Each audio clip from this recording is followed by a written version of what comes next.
Assalamualaikum warahmatullahi wabarakatuh. Alhamdulillahi rabbil alamin. Assalatu wassalamu ala asrafil anbiya'i wal mursalin Sayyidina wa maulana Muhammadin wa ala alihi wa sahbihi ajma'in, amma ba'd. Ma'asyiral muslimin wa zumratul mu'minin rahimakumullah. Alhamdulillah, segala puji hanyalah untuk Allah Subhanahu wa taala atas segala karunia dan nikmatnya yang telah diberikan kepada kita semua. Terlebih-lebihnya nikmat iman dan Islam yang Allah telah tanamkan dalam hati kita, sehingga kita bisa menikmati keimanan, bagaimana manisnya iman dan bagaimana nikmatnya dalam beribadah kepada Allah Subhanahu wa taala. Banyak nikmat-nikmat Allah Subhanahu wa taala yang Allah berikan kepada setiap hambanya. Bukan hanya seorang muslim yang diberikan oleh Allah Subhanahu wa taala kenikmatan, tapi Allah Subhanahu wa taala memberikan seluruh manusia yang ada di bumi ini, seluruh makhluk yang ada hidup di bumi ini, Allah berikan mereka kenikmatan, diberikan rezeki oleh Allah Subhanahu wa taala. Oleh karena itu kita patut bersyukur kepada Allah Subhanahu wa taala akan karunia yang telah diberikan oleh Allah Subhanahu wa taala. Salawat dan serta salam kita curahkan kepada panutan kita, tauladan kita, junjungan kita, yaitu Nabi kita Nabi Muhammad sallallahu alaihi wasallam, yang mana berkat perjuangan beliau, berkat keteguhan beliau, berkat kerja keras beliau, kita sekarang bisa merasakan bagaimana indahnya Islam. Dan kita sekarang bisa merasakan nikmatnya dalam beribadah tanpa harus bersembunyi-sembunyi dari orang-orang kafir. Alhamdulillah. Ma'asyiral muslimin wa zumratul mu'minin rahimakumullah. Di kesempatan kali ini saya Al-Fakir akan membawakan suatu tema, yaitu ada 4 amalan yang mendatangkan rezeki. Ma'asyiral muslimin rahimakumullah. Kita ketahui ini adalah rezeki yang mana bukan kita yang mencari rezeki, tapi rezeki yang mendatangi kita. Bagaimana kok bisa rezeki itu mendatangi kita? Ini ada 4 amalan yang harus kita amalkan sehingga rezeki itu mendatangi kita dimanapun kita berada, dimanapun kita membutuhkan. Allah akan selalu memberikan rezeki kepada kita. Apa itu 4 amalan itu? Yang pertama yaitu qiyamul lail ataupun salat tahajud. Kita harus mengerjakan salat tahajud tengah malam, berdiri, mengadahkan, bermohon kepada Allah, mengeluhkan semua apa yang terjadi pada diri kita. Kita lakukan qiyamul lail, itu yang pertama. Dan ada pun yang kedua yaitu membaca istighfar di waktu sahur. Kapan waktu sahur? Perkiraan 30 menit sebelum azan, itu waktu sahur. Di waktu inilah sangat afdal, sangat utama kalau kita membaca istighfar, memperbanyak istighfar. Memang banyak ibadah lain yang bisa kita kerjakan seperti mengaji, membaca Al-Quran, salat sunnah, witir, tahajud. Tapi lebih afdalnya, lebih utamanya membaca istighfar kepada Allah Subhanahu wa taala.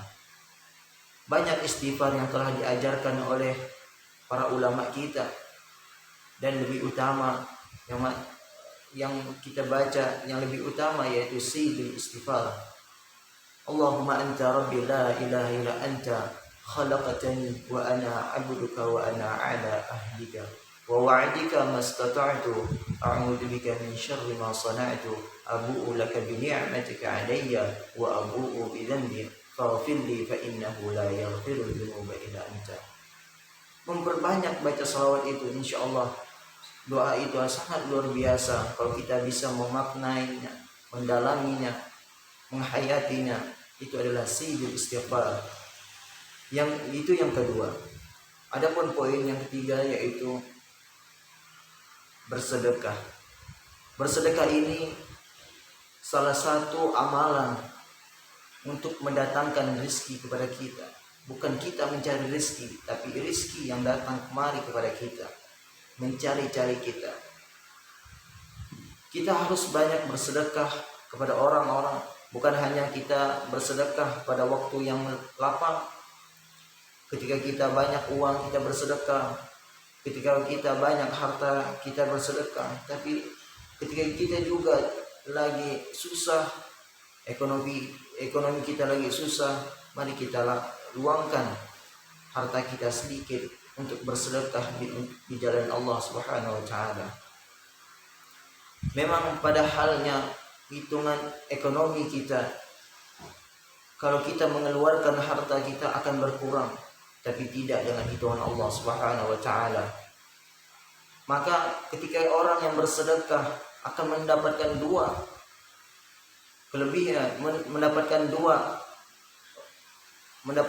kelebihan, mendapatkan dua keuntungan.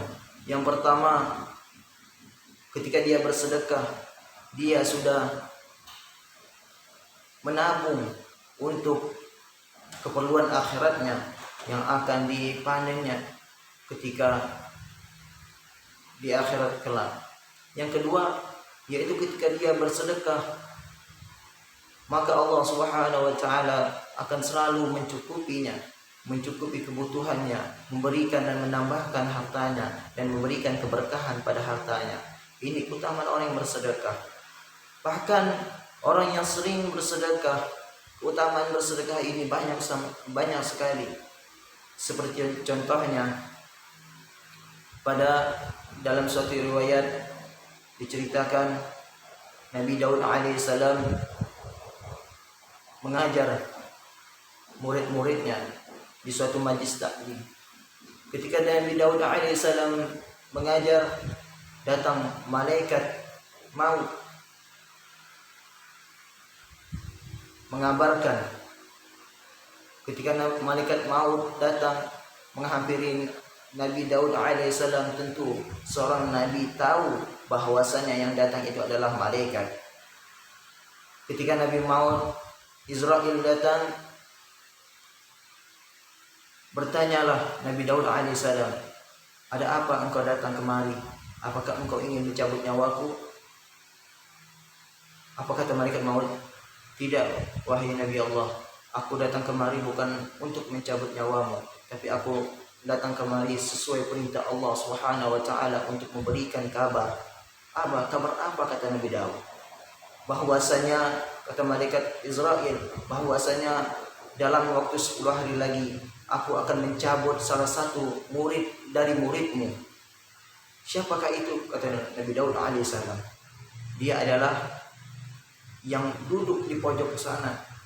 Ketika Nabi Daud alaihissalam tahu bahwa muridnya 10 hari lagi akan dicabut nyawanya oleh malaikat Israel sesuai perintah Allah Subhanahu wa taala, maka Nabi Daud alaihissalam mewanti-wanti, terus memperhatikan muridnya dari hari pertama sampai ke hari 10. Karena murid ini adalah salah satu murid kesayangan Nabi Daud. Karena murid ini murid yang paling rajin, murid yang paling beriman, dan murid yang paling taat kepada agama dan kepada gurunya. Selang berhari, 1 hari, 2 hari, sampailah kepada 9 hari ke-9. Dan sampailah pada hari ke-10, Nabi Daud sudah tidak karuan lagi, sudah sangat sedih bahwasanya hari ini adalah hari di mana muridnya akan diambil nyawanya oleh malaikat Israel. Ketika di hari ke-10, Nabi Daud alaihissalam terus memperhatikan. Kemudian di hari ke-11, murid itu berada dan datang ke majlis taklim Nabi Daud alaihissalam. Nabi Daud heran, dan ketika itu malaikat Israel datang menghampiri Nabi Daud alaihissalam. Ketika malaikat Israel datang menemui Nabi Daud alaihissalam, tentunya Nabi tahu itu adalah malaikat Israel yang datang. Dan Nabi Daud alaihissalam bertanya, "Wahai malaikat, ada apa engkau datang di sini? Apakah engkau ingin mencabut nyawaku?" "Tidak, wahai Nabi Daud alaihissalam." "Terus ada gerangan apa?" "Aku hanya ingin memberikan informasi kabar gembira yang diperintahkan oleh Allah Subhanahu wa taala untuk muridmu." "Kenapa dengan muridku?" Lalu diceritakanlah oleh malaikat Israel, ketika itu di hari ke-10 muridmu, ketika dia telah selesai majlis taklim pelajaran mengikut kajian bersama engkau wahai Nabi Daud alaihissalam, ketika dia sudah keluar dari pintu, aku sudah sedikit lagi ingin mencabut nyawanya, tapi aku tidak jadi, karena ketika dia keluar dari pintu, dia bersedekah. Ada seorang yang sangat membutuhkan uang, kemudian dia memberikan seluruh uangnya, 6 dinar yang ada di kantongnya, padahal uang itu adalah uang terakhir dia, tapi ia sedekahkan, ia berikan kepada orang yang tidak mampu tersebut. Kemudian ketika aku ingin mencabutnya, Allah Subhanahu wa taala telah memanggilku untuk menemuiku, dan aku pun pergi menemui Allah Subhanahu wa taala. Allah bertanya kepadaku, "Wahai malaikat Israel, apakah engkau tahu apa yang dilakukan pemuda tersebut?" "Ya, pemuda tersebut telah memberikan bersedekah kepada fakir miskin." "Berapa banyak yang ia berikan?" 6 dinar.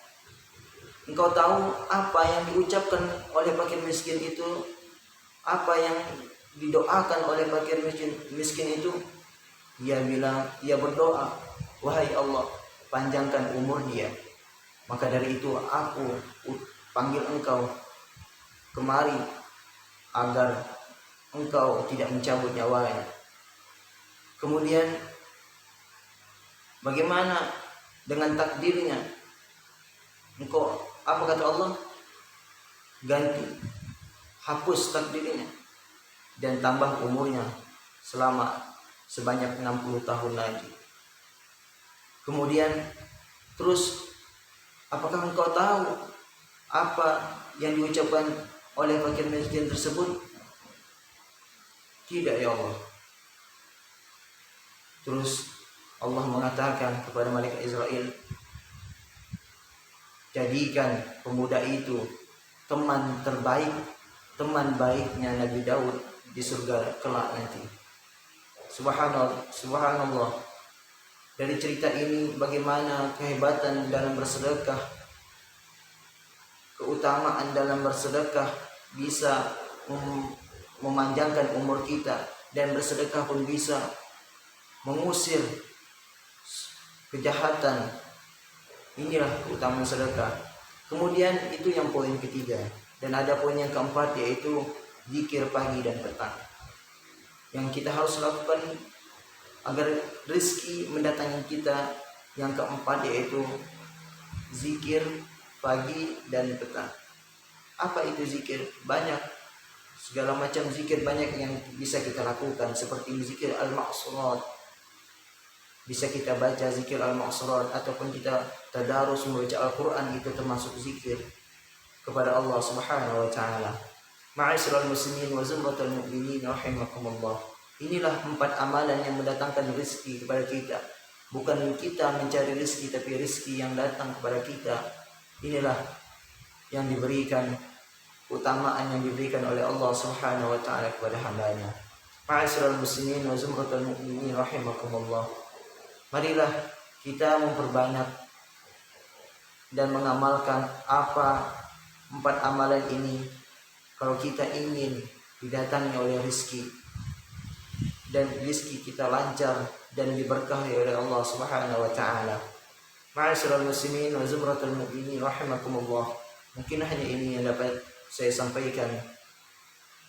Apabila ada kata-kata yang salah itu terdapat pada diri saya pribadi, adapun kata-kata yang benar itu datangnya dari Allah Subhanahu wa taala. Hadanallahu wa iyyakum ila siratal mustaqim. Assalamualaikum warahmatullahi wabarakatuh.